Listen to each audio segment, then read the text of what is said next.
Hello everyone, this is Miss R and this is the second part of the pop-up paper home tutorial series. If you haven't watched the first video, you'll need to do so before moving on to these next steps.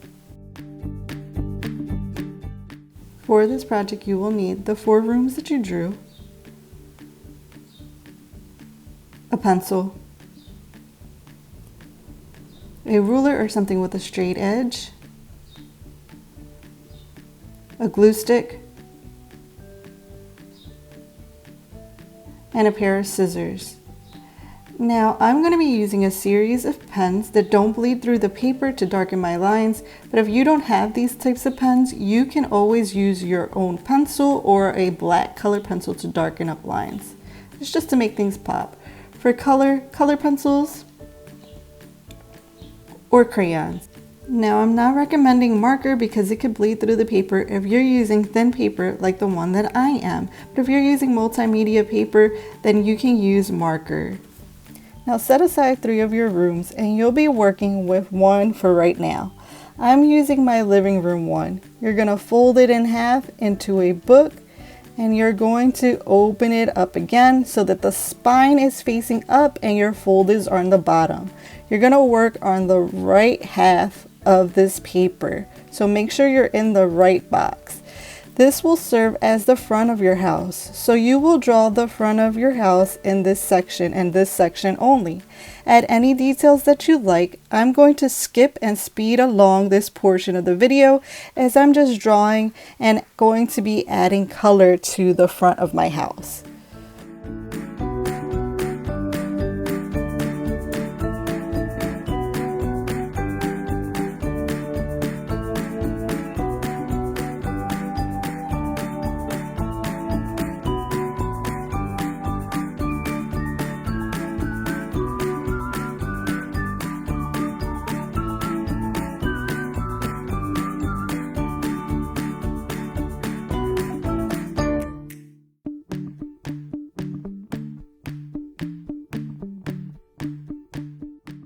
I took reference pictures of my house to draw from, but you can always take this opportunity for fresh air and draw from real life. Once you have finished drawing and darkening up your lines with pen or pencil, begin to add color. Now if you don't have coloring materials, you can always do a black, white, and gray scale. So go ahead and take out your pencil and you can begin darkening up some areas, leaving some areas a little bit lighter.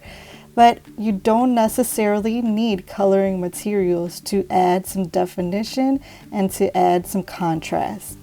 You can easily add value with just a pencil in hand.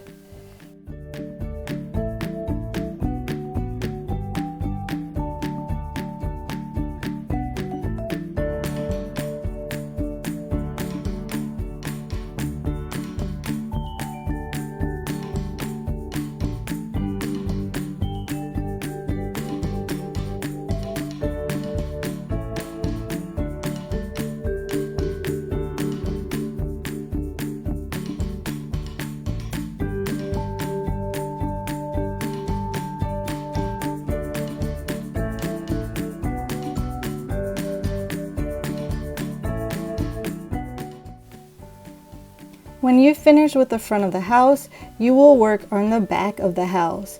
So you'll choose another room. I'm going to use the kitchen and I'll do the same steps. The difference is that you'll be working on the left box, not in the right one like you did with the front of the house. Remember, make sure that you're in the right place and that you have your fold on the bottom of the paper and your spine is up. I'm just going to speed along again because I'm just going to be darkening up lines, finishing up the back of my house, and adding color.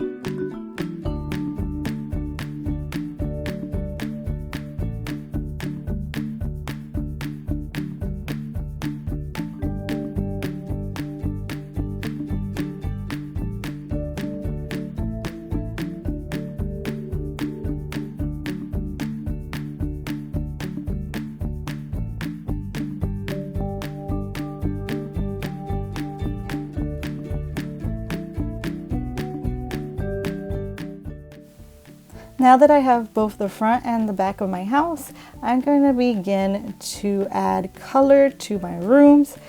You will do the same if you haven't done so already. Remember, you can always do black, white, and grayscale if you don't have any coloring materials.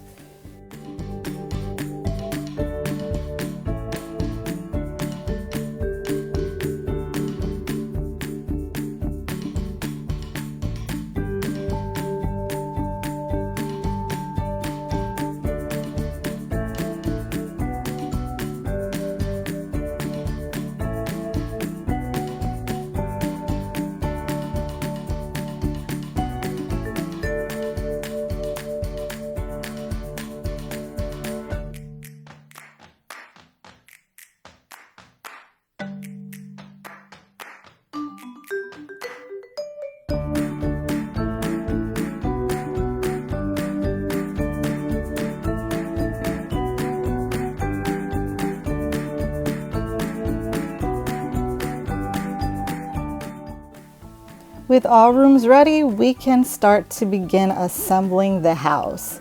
Begin by cutting along the vertical fold line up to the center fold line and stop. And you'll repeat this process for all of the rooms.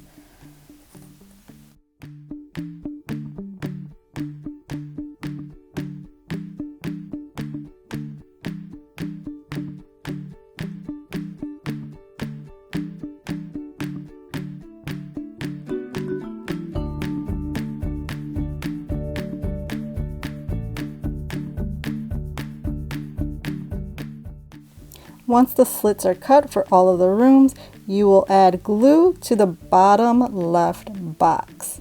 Put your glue along the sides. It's not necessary to fill the whole box in. A little can go a long way. I'm also going to be putting glue down the center from corner to corner. Now that the glue is on, take the right side and pull it over and on top of the glued section, matching up the edges, and then smooth down the paper so the glue catches and will hold.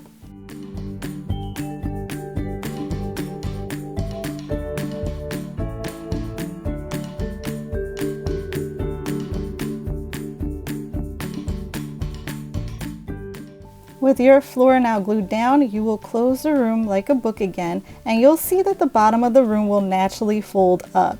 If it gives you trouble, you can always give it a helping hand by pushing it. Then close the book and you will repeat the same process for the other 3 rooms.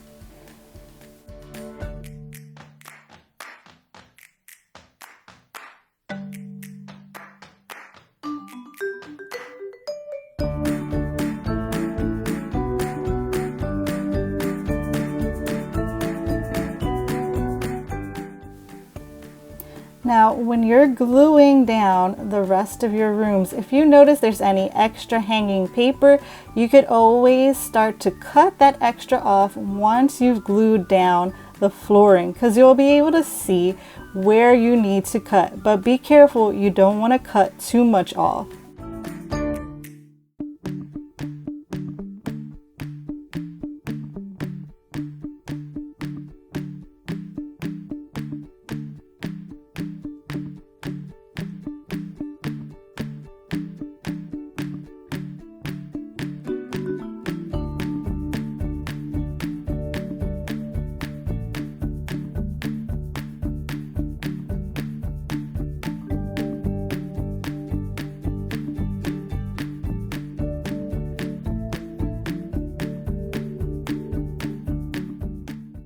Now that all the rooms are done, you will begin assembling. Grab the room with the front of the house, flip it over so that the spine is to the right and the blank side is facing up. You're going to do the same gluing process where you're adding glue only around the borders. You're going to be stacking rooms, but make sure that the one with the back of your house drawn on it goes last. So grab the room that will go second. I will be using my bedroom for my second room. Place it on top of the glued area And you're going to make sure that the spine is to the right, that the open section is to the left. You're going to match up the edges as perfectly as you can, and then smooth down the paper so the glue catches and holds. Now that you have the first two rooms assembled, you're going to move on to the third, and I'm going to use my bathroom drawing for my third room. And I'll follow the same exact steps that I did the first time. So I'll add the glue, and then I'll be placing the bathroom room on top of this room, matching up the edges and making sure that everything is situated correctly.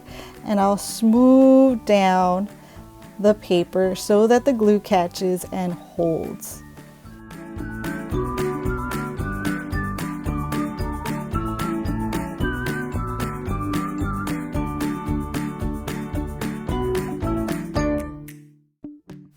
Now that you've assembled 3 rooms, you're ready for your last, and this should be the room that has the back of your house drawn onto it. You're going to do the same exact steps that you did for the other rooms. So making sure that you're only adding glue to the corners, that you'll put glue down the center. And when you place your last room down, you're going to make sure that, again, your spine is to the right, open section is to the left, and your back of the house drawing is facing upward.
There you have it, your completed pop-up paper home.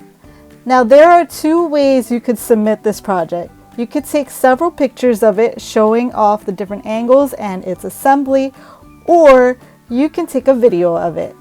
I hope you enjoyed this project. I'll see you next time. Goodbye.